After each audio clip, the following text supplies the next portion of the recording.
12월 17일 목요일입니다. 민수기 17장 모세의 후계자라는 주제로 말씀을 나누겠습니다. 먼저 기도로 시작하신 후 성경을 1에서 3 읽기 바랍니다. 꾸준한 영성 훈련은 당신의 인생을 변화시킵니다. 말씀 다 묵상하셨습니까? 첫 번째, 슬로보앗의 딸들.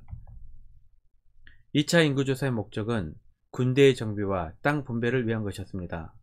땅을 분배할 때 각 지파의 인구에 비례하여 제비를 뽑아 분배했습니다. 그런데 문제가 있었습니다. 땅을 분배받을 권리를 가진 아버지가 죽었을 때 자녀들이 딸들만 있는 경우에는 분배받을 수가 없었습니다. 4절입니다.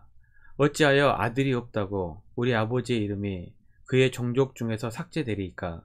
우리 아버지의 형제 중에서 우리에게 기업을 주소서 하매. 문제를 제기한 사람은 슬로보앗의 딸들이었습니다. 슬로보앗은 아들이 없었고 딸만 5이었습니다. 5 딸들은 가나안 땅에서 남자가 아니라는 이유로 땅을 분배받을 수 없다는 것이 불공정하다고 문제를 제기한 것입니다. 3절입니다. 우리 아버지가 광야에서 죽었으나 요아를 거슬러 모인 고라의 무리에 들지 아니하고 자기 죄로 죽었고 아들이 없나이다. 고라의 무리처럼 반역을 한 것도 아닌데 아들이 없다는 이유로 똑같은 취급을 받는 것은 억울하다는 것입니다. 자기 죄 때문에 죽었다는 것은 범죄를 저질렀다는 의미가 아니라 하나님 앞에서 모든 인간이 죄인이라는 것을 고백하는 말입니다. 디모데전서 1장 15절입니다. 미쁘다 모든 사람이 받을 만한 이 말이여 그리스도 예수께서 죄인을 구원하시려고 세상에 임하셨다 하였도다. 죄인 중에 내가 교순이라. 사도 바울도 자신을 죄인 중에 최악의 죄인이라고 고백했습니다. 특수범죄를 저질러서가 아닙니다.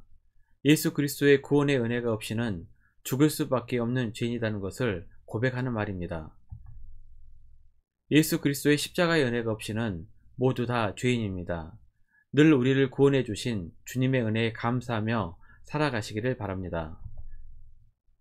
슬로보앗의 딸들의 말을 들은 모세와 제사장 엘르아살은 그들의 이야기가 합당하다고 여겼습니다. 그리고 모세는 그 사건을 하나님께 고합니다. 5절입니다. 모세가 그 사연을 여호와께 아뢰니라. 모세는 120세로 죽음을 눈앞에 둔 사람입니다. 그런데도 불구하고 죽을 때까지 철저하게 지켰던 원칙은 모든 것은 하나님께 아랜다 였습니다. 모세의 위대함은 늘 하나님께 묻고 하나님께서 원하시는 대로 하는 데 있었습니다. 자신의 독단으로 일을 처리해서는 안됩니다. 반드시 하나님 앞에 기도해야 합니다. 이것이 하나님께서 기뻐하시는 일인지 아니면 내 맘대로 하는 것인지 구별해야 합니다. 7절입니다. 슬로보앗 딸들의 말이 옳으니 너는 반드시 그들의 아버지 형제 중에서 그들에게 기업을 주어 받게 하되 그들의 아버지의 기업을 그들에게 돌릴지니라. 슬로보앗의 딸들의 요청으로 상속법이 개정됩니다. 아버지가 죽어서 딸들밖에 없는 경우에도 땅을 기업으로 받을 수 있게 됩니다. 자녀가 없는 경우에는 형제들에게, 형제도 없는 경우에는 그의 부모와 부모의 형제들에게 상속이 됩니다. 부모의 형제들마저 없는 경우에는 가장 가까운 친척들 순으로 상속하게 됩니다. 슬로보앗의 딸들은 상속법에 문제가 있다고 뒤에서 문제거리를 만들지 않았습니다. 문제화시켜 반역으로 일을 크게 만들다 죽은 고라의 일당의 교훈을 알았기 때문입니다. 슬로보앗의 딸들의 지혜입니다. 문제가 있으면 정식적으로 문제 제기를 하고 해결해 나가면 됩니다. 싸운다고 해결되지 않습니다. 민수기에서 구체적으로 이 이야기를 다룬 이유가 무엇일까요? 공동체 생활을 하는 우리들에게 좋은 본으로 남기기 위함이 아닐까 상상해 보았습니다. 데살로니가전서 1장 7절입니다. 그러므로 너희가 마게도냐와 아가야에 있는 모든 믿는 자의 본이 되었느니라. 이런 좋은 일들을 만들어 많은 사람들의 본이 되는 성도님들이 되시기를 바랍니다. 두 번째, 모세의 후계자. 12절입니다.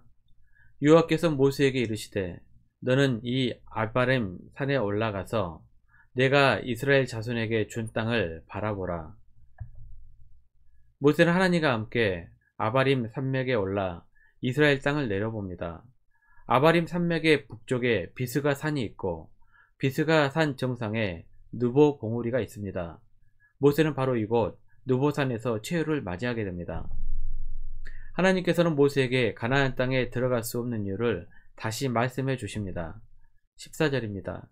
이는 신광야에서 회중이 분쟁할 때에 너희가 내 명령을 거역하고 그 물가에서 내 거룩함을 그들의 목전에 나타내지 아니하였음이니라. 이 물은 신광야 가데스의 무리바 물이니라. 모세도 잘 알고 있었습니다. 지난 40년 광야의 생활이 거의 끝이 나고 하나님과 함께 아바림 산맥에 올라 약속의 땅인 가나안을 바라봅니다. 모세는 무슨 생각이 들었을까요? 많은 생각을 했을 것입니다. 거의 다 와서 약속의 땅을 본 것만이라도 감사했을까요?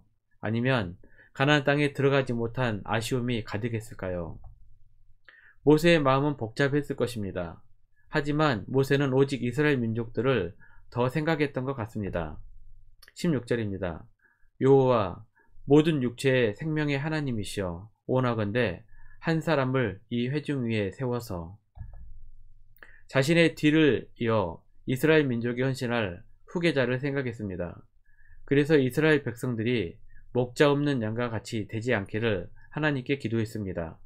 개인의 욕심은 내려놓고 민족과 백성의 앞날을 걱정하는 참 충성된 지도자의 모습입니다. 마태복음 25장 21절입니다.